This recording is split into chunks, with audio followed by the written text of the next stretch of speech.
গরমের সময় আসছে, আমাদের শরীরের পানির চাহিদা বেড়ে যায়। তাই আপনাকে কিভাবে পানি পান করতে হবে, সেটা গরম হোক বা শীত হোক, এখন আপনাকে সেটা বুঝতে হবে। তাহলে বুঝুন, আপনার শরীরে কিছু বিশেষ সেন্সর আছে যেগুলো আপনাকে জানায় যে আপনার শরীরে পানির ঘাটতি হচ্ছে, এবং সেটা হলো আপনার ঠোঁট, আপনার গলা। যদি আপনার ঠোঁট শুকিয়ে যাচ্ছে, গলা শুকিয়ে যাচ্ছে, তাহলে মানে আপনার শরীরে পানির ঘাটতি আছে। এখন আপনাকে দেখতে হবে আপনার পায়ে ফোলা আছে কিনা। যদি আপনার পায়ে ফোলা থাকে, তাহলে মানে আপনার শরীরের ভেতরে অতিরিক্ত পানি জমে গেছে, যেটা কিডনি বের করতে পারছে না। তাহলে এমন রোগীদের ক্ষেত্রে আমাদের পেটে খুব বেশি পরিমাণে পানি ঢোকানো উচিত নয়, কারণ যত বেশি পানি আমরা খাব, ততটাই সেটা জমে যেতে থাকবে।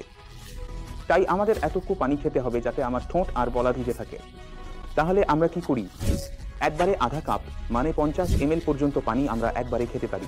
এখন 50 ml তো খুবই কম, তাই না? তাহলে পরের 50 ml যদি আমাদের খেতে হয়, তাহলে অন্তত 10 থেকে 15 মিনিট বা 20 মিনিটের একটা বিরতি রাখতে হবে।